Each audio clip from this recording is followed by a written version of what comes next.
So you just got to be careful. It's one of those things you got to kind of, you see, just like what Dave was saying, it's doing stage shows is not such an easy thing like everyone thinks it is, especially if you're going and you do an event like that. When you see the Beverly Hills party for the mayor tomorrow, you'll see a whole different reserved group of people. Most of the shows I do are reserved groups of people. I don't really deal all the time with a bunch of young guys. I'm sure you deal in a lot of young events, don't you? Yeah, and tell us how the audience reacts, or how people, do they run up? I mean, is that kind of situation? You mean coming up on stage? Yeah. Oh yeah, the young kids, they'll just crowd the stage. Will they fight? Will they fight for chairs? They'll fight for chairs, and I've come to learn to say, you know, keep the chairs where they are, or else they'll just, you know, mess all the chairs up and have it, you know, ruin up the line, you know, that you've made. Right. So it's kind of like giving the directions, you know, tell them exactly what to do and how to be, and use the stairs, and you know. Do you find that some of them react very extrovertedly under hypnosis? The younger people, when you give them a suggestion or something. Oh, big time. It's like they have less inhibition, you know. Yeah. It's less to break down than the adults. Yeah.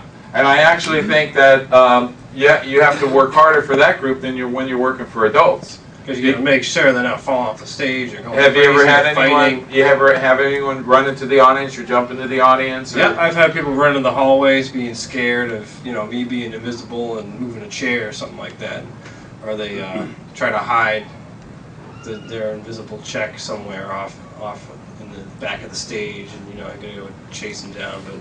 But I guess when you make up your own kind of skits and stuff, you learn, because first, you know, someone wins a contest, give them their invisible check for $1 million, hide it so no one's gonna find it. That's what I first would do. So you know, then they run around and, you know, stick it in the back of the wing of the stage or in the hallway or something. Now I've learned to say, hide it on yourself where no one will find it. So then they have they have more of a direction of where to put it. Plus, it's a lot more funnier. You know? It is. What would you say is the weirdest thing that happened in one of your shows, or you know, the strangest thing, or an accent or something like that, so we can all learn from it?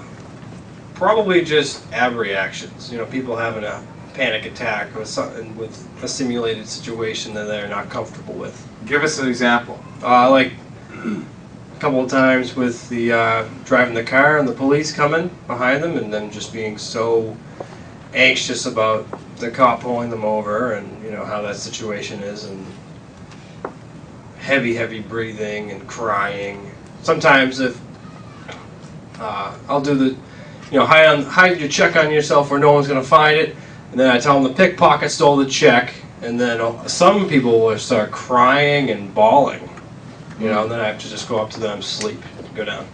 Or I'll do an imagination message where they get a random message from a guide in the woods, and it'll be, sometimes it's really funny, they come up with these absurd phrases, but sometimes they'll have, you know, a girl will get a phrase like, I'm gonna rape and kill you, and stuff like that. So it's just like, wow. Yeah. Have you ever had anyone fall into somebody or hit somebody actually with a bit? I've had fights come close, but you gotta watch out, because some of the kids will want to fight each other if there's some kind of skit that they're competing, or you know, there's a girl involved, or a lot can happen. A lot can happen. Is it easy to do stage shows in all reality? In your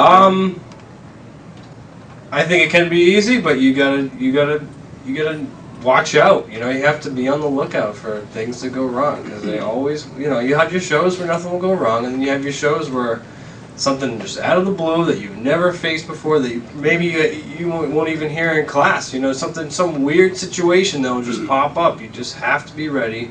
You got to be calm when it happens, and you just got to deal with the situation. You know. Yeah. Oh, can I pass it over to Victor? Thanks, Michael. It's good to hear his point of view as a person who does stage hypnosis too.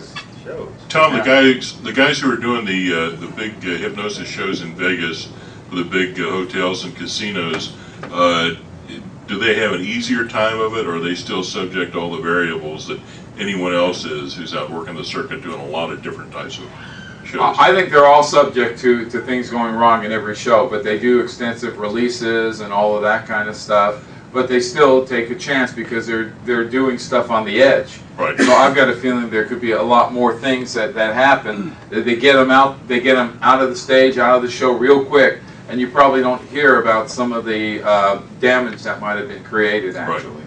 You know, and you don't even know about the lawsuits that are going on because that stuff's not publicized. Mike wants to say something. Good, Another thanks. thing I just remembered, I was talking with Lewis a little earlier, and when you mentioned people getting hurt, if you have a small stage, you really have to be aware of kids being, or people being active. I had a kid that bled on stage because, again, I was invisible, you know, moving the chairs around, and some people get really freaked out to the point they actually believe it, and people were falling back behind their chairs and on people, and just kind of like a domino effect, kind of people just falling all over, and you know, it's not good to have people bleed on stage, you know. Where was the cut? Where were they bleeding? On their hand. And I've also had people, you know, get hurt with moving their chairs and having their fingers in between chairs. So it can happen, you know. It's just got to be on the lookout and always being safe, you know, always keeping that in mind. Yeah. What do you think about tying the chairs together? What do you think about tying chairs together? I wouldn't tie the chairs together because some people move around in their chairs. You know, if they're on a ride and they're moving around, or they're stuck and they're trying to move out, it's moving everybody else's chair. And if there's someone without a seat in it, you know, and it could just tip over all the chairs. I wouldn't do it. You know. Yeah. I think we've done shows with chairs locked together. What are you going to say? Yeah, and we do. Sometimes we find a chair that's got these spring things and the seat come up. Yeah. So we have to insist. Hey, we can't use those chairs. We're going to have just a regular chair. Yeah, sturdy chairs too. Make sure when you're setting up your chairs, you're not going to have a chair that's going to have a broken leg, because I've come into situations where school gives me a bunch of chairs. Some of them are broken, so you have to make sure no one's going to, you know, sit on the chair and fall off. You know. Well, thanks, Michael. I appreciate that. I mean, you really see that there are things that could happen. You've been doing it for what, 2 years? Yeah. And look at all the things he's already experienced happening. So, you know, you just got to be careful.